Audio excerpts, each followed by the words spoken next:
عام زبان میں جلفے والے کہتے ہیں. اصل میں یہ بگڑا ہوا لفظ ہے. زلف کہتے ہیں بال کو, تو زلفوں والے کا مطلب یہ ہے کہ وہ جلفے والے بن گیا عام طور پر کہنے میں. تو مختلف ضلعوں سے, مختلف علاقوں سے لوگ جمع ہو کے یہ آتے تھے. اس زمانے کا طریقہ کیا تھا؟ میں قدیم زمانے کی بات کر رہا ہوں, اپنے بچپن کی بھی بات کر رہا ہوں. جو میں نے دیکھی ہے کہ یہ احتراماً قصبے میں داخل نہیں ہوتے تھے. یہ باراتی تھے سید سالار کے. سید سالار کے باراتی تھے, زہرا بی بی سے شادی ہونی تھی, لہذا یہ باراتی مختلف اضلاع سے آتے تھے. رودولی کے باہر ایک باغ میں جمع ہوتے تھے, اور جس دن شادی ہونی ہے, یعنی جس دن یہ یہاں, اس دن یہ قصبے کے اندر داخل ہوتے تھے. جس وقت قصبے کے اندر یہ داخل ہوتے تھے, صبح فجر کے وقت سورج نکلنے سے پہلے, قصبے کے رئیس جو تھے, روسا تعلقہ داران, یہ اس بارات کو ریسیو کرنے کے لیے قصبے کی سرحد پر جاتے تھے اور وہاں کھڑے ہوتے تھے. یہ احترام دیکھیے آپ, یہ تہذیب آپ کو کہیں نہیں ملے گی. یہ وہاں جا کے قصبے کے روسا باہر, اور اس میں عام آدمی آتے تھے, اس میں کوئی بڑے لوگ نہیں آتے تھے, عام آدمی آتے تھے, وہ کھڑے ہوتے تھے. اس کے بعد یہ باراتی داخل ہوتے تھے. داخل ہوتے تھے تو جب سامنے سے گزرتے تھے تو چونکہ رودولی والے لڑکی والے تھے, لہذا ایک مذاق کا رشتہ تھا, تو وہ ایک پیلی کوڑیاں ہوتی تھیں, وہ کوڑیاں ان لوگوں کو مارتے تھے, اور یہ احتراماً ان کوڑیوں کو چن کے لے کے گھر آتے تھے. یہ روسا اور تعلقہ داران ان کوڑیوں کو لے کے گھر آتے تھے. اس طرح سے وہ بارات ریسیو کی جاتی تھی. سپہر کو وہ بارات ٹپائی پر بڑے میدان میں جمع ہوتی تھی. اس بڑے میدان میں ایک میلہ سا لگ جاتا تھا, سمجھیے استقبالیہ ایک طرح کا وہ تھا. وہاں سے شام کو یہ سب صوبتیہ باغ پہنچ جاتے تھے, جو جہاں زہرا بی بی کا مزار تھا. وہاں قوالی ہوتی تھی اور فاتحہ ہوتا تھا, جو کچھ بھی ہوتا تھا. یہ باراتی اپنے ساتھ زہرا بی بی کا جہیز لے کے آتے تھے, جس میں ایک اس طرح کی پلنگ, ایک چھوٹی پیوڑی اور کچھ چھوٹا موٹا سامان اسی پلنگ پہ رکھا ہوتا تھا. یہ کاندھے پر یہ بارات لے کے آتی تھی. رات کے 12 بجے اعلان ہوتا تھا, جب نکاح کے لیے قاضی آ گئے اور سب لوگ بیٹھے ہیں, اب بھی ہوتا ہے, بیٹھے ہیں, تو 12 بجے رات میں, ٹھیک 12 بجے رات میں یہ اعلان ہوتا ہے کہ پچکا لگ گیا, اس لیے شادی نہیں ہو سکتی. پچکا دیہاتی زبان میں کہتے ہیں قبر در اقرب کو. قبر در اقرب اگر ہو تو نکاح نہیں ہوتا ہے. لہذا اعلان ہوتا ہے کہ پچکا لگ گیا, اب نکاح نہیں ہو سکتا ہے. لہذا اسی وقت بس فوراً اس اعلان کے بعد سارے لوگ اٹھ کھڑے ہوتے ہیں, اور 12 بجے رات میں یہ بہرائچ کے لیے روانہ ہو جاتے ہیں. پورا 2000-3000 آدمیوں کا مجمع جو ہے وہ وہاں سے بہرائچ کے لیے, اور بہرائچ میں پورا جو پولیس مینجمنٹ ہے وہ انتظار کرتا رہتا ہے. اگر ان کو 15 منٹ آدھے گھنٹے کی دیر بھی ہو گئی تو وہاں سے فوراً اطلاع آتی ہے کہ آخر تاخیر کا سبب کیا ہے. اس لیے کہ پل نہیں شروع ہوگا بہرائچ میں جب تک یہ باراتی جو ہیں وہ زہرا بی بی کا جہیز لے کے درگاہ میں بہرائچ نہیں پہنچیں گے. یہ ایک اتنا بڑا کلچرل فینومینا, اتنا بڑا وہ ہے, میرے خیال میں دنیا میں کہیں نہیں ہوگا جو رودولی کی تہذیب اور رودولی کے تمدن سے تعلق رکھتا ہے. اور یہ 2000-3000 آدمی جو باہر سے آتے ہیں یا 10,000 آدمی جو وہاں جمع ہوتے ہیں, اس میں اگر آپ واقعی اس کی گنتی کرنا چاہیں تو غیر مذہب کے مسلمان کم ہوں گے, غیر مذہب کے لوگ زیادہ ہوں گے. دوسرے مذاہب کے لوگ عقیدت مند ان میں زیادہ ہوں گے جو باہر سے آئے ہیں یا جو وہاں جمع ہوئے ہیں. وہ اس طرح سے قصبات نے جو یکجہتی کو فروغ دیا، قصبات نے جس طرح سے قومی یکجہتی جس کا ہم بار بار آج ذکر کرتے ہیں، عملی طور پر اگر کسی نے فروغ دیا یا کہیں اس کو فروغ ہوا تو وہ قصبات میں ہوا ہے، وہ ان صوفیہ کے مزاروں پر ہوا ہے، ان کے ارد گرد ہوا ہے اور ان کی وجہ سے پورے ملک میں ہوا ہے. یہ ایک بہت بڑی بات ہے جو ہم کو بہت بڑا سبق ہم کو ان جگہوں کی تہذیبوں سے ملتا ہے. تو یہ ایک بہت بڑی بات ہے جو اب دو ایک چیزیں میں بتا دوں جلدی سے. 5 بجنے والا ہے، بہت وقت زیادہ نہیں ہے. بعض خاص چیزیں رودولی کے کھانے کی، اب بعد میں آپ صحبہ سے فرمائش نہیں کیجیے گا کہ وہ کھلائیں لیکن یہ کہ اب کھانے جانتے ہیں، عام کھانے جو ہیں وہ ہر جگہ ہوتے ہیں، لیکن کہیں نہ کہیں کی کوئی اسپیشلٹی ہوتی ہے خاص طور پر. تو رودولی کی اسپیشلٹی خاص طور پر جو ہے وہ بات ایک تو میٹھی چیزوں میں زیادہ ہے.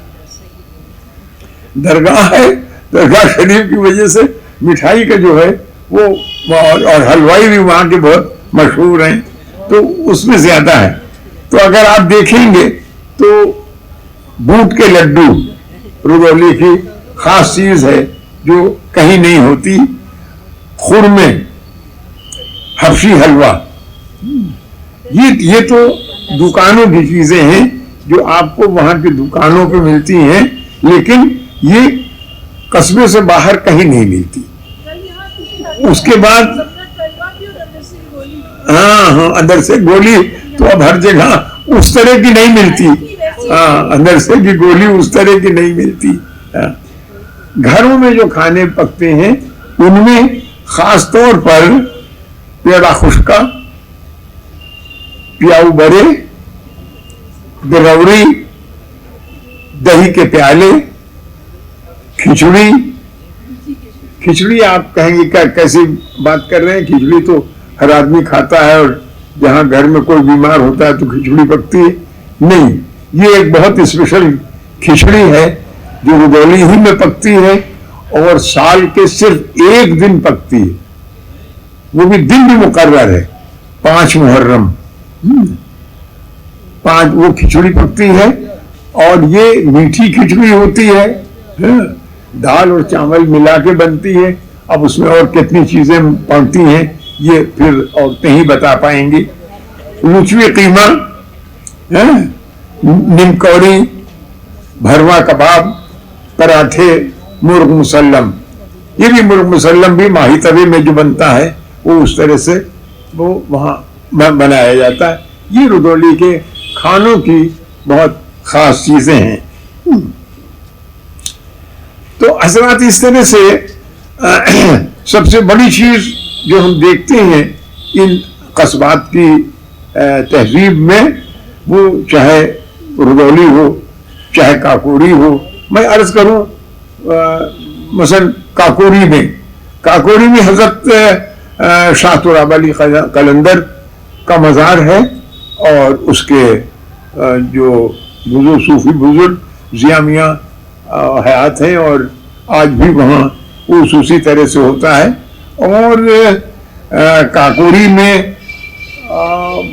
میں بہت سے شاعر دیے. آج بھی ایسے لوگ جن کے نام کے بغیر ہم اردو کے کارواں کو آگے نہیں بڑھا سکتے، کاکوری سے تعلق رکھتے ہیں. محسن کاکوروی، سمت کاشی سے چلا جانب متھرا بادل. محسن کاکوروی کا شعر ہے، سمت کاشی سے چلا جانب متھرا بادل، برق کے کاندھے پہ لاتی ہے صبا گنگا جل. برق کے کاندھے پہ لاتی ہے صبا گنگا جل. یہ نعتیہ قصیدہ ہے محسن کاکوروی کا بہت مشہور. تو محسن کاکوروی ہیں، ذکی کاکوروی ہیں، معراج ہیں. سہیل کاکوروی کا نام آپ نے سنا ہوگا، آپ کے شہر میں ہے.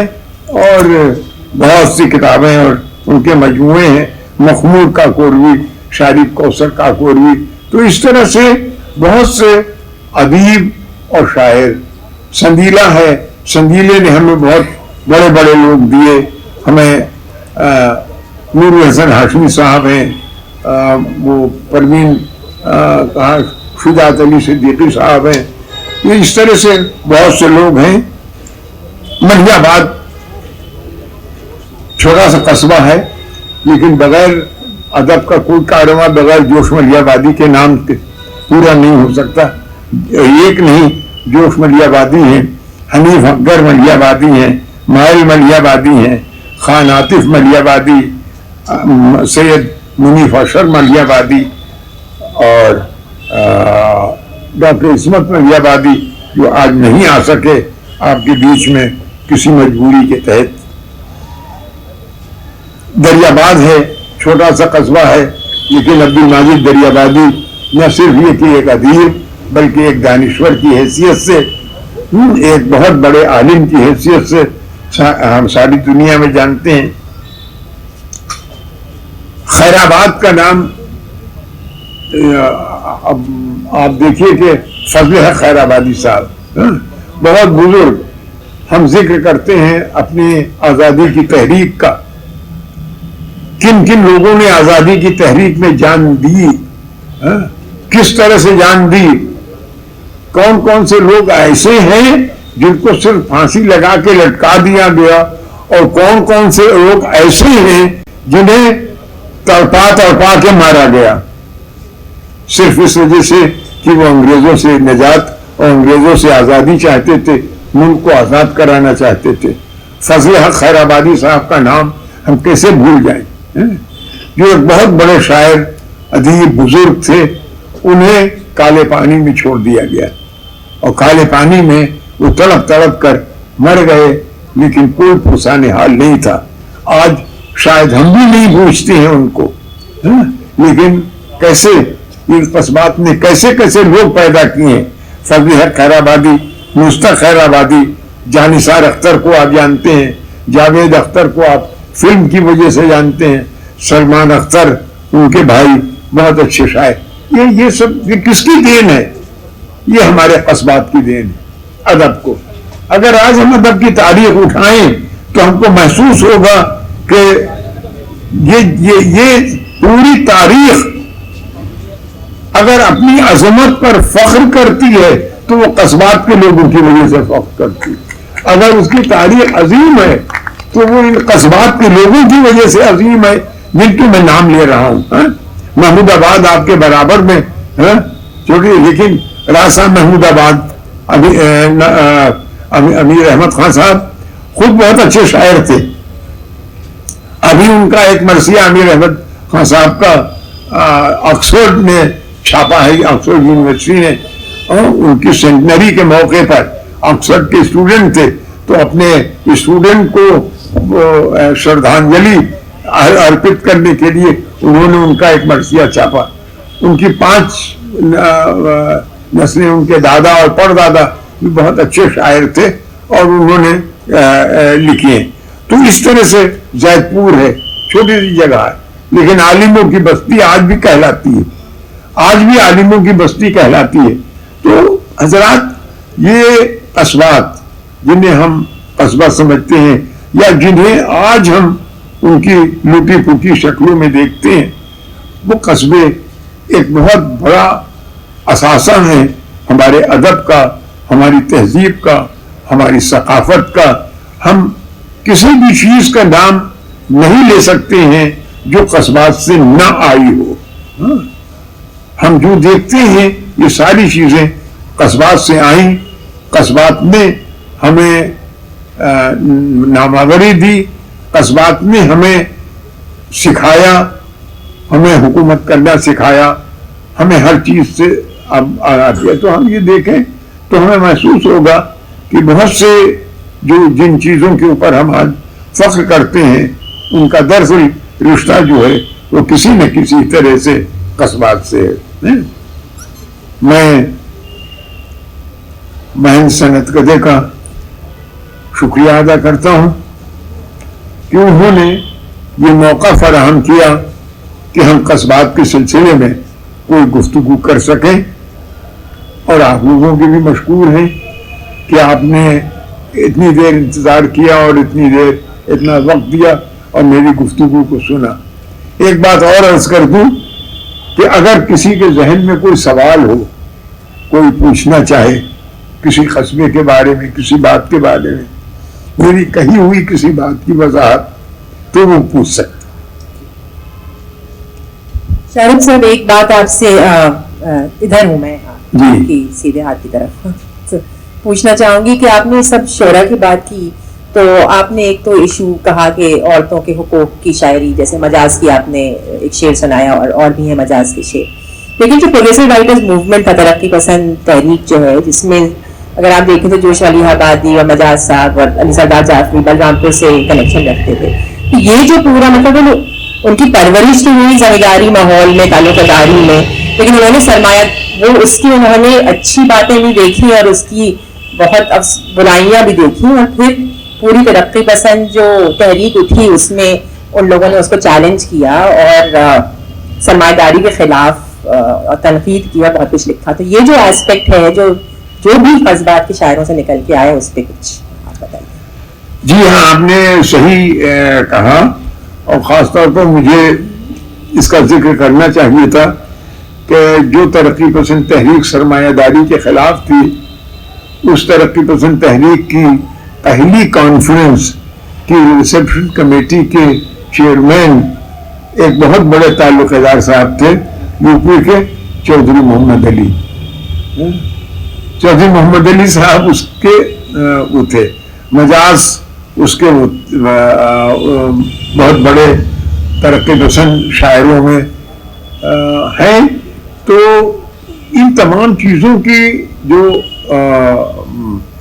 خدمت رہی ہے، خدمت کہیے یا ان اچھائیوں کی طرف قدم بڑھانے میں بھی قصبات نے پہل کی۔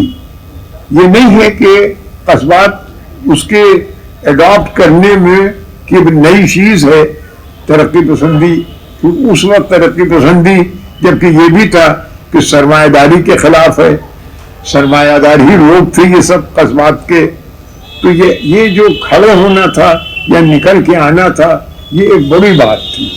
تو میں یہ سمجھتا ہوں کہ بعض جو تحریکیں چلی اور آئیں، خلافت تحریک کا ذکر بھی میں یہاں کے اوپر کر دوں، اس لیے کہ میں نے بچپن میں اپنے قصبے میں ایک دیوار دیکھی تھی، اس دیوار کے اوپر خلافت تحریک کا ایک بورڈ لگا ہوا تھا، یوم نجات۔ تو میں دیکھا کرتا تھا بچپن میں خلافت تحریک کے وہ بورڈ۔ تو اس طرح سے ان ساری چیزوں میں قصبے کے لوگوں نے پیش قدمی کی۔ بہت سی چیزیں بیان اس وجہ سے نہیں کی جا سکی کہ مثلا معاف کیجیے گا، میں نے خواتین کا ذکر نہیں کیا۔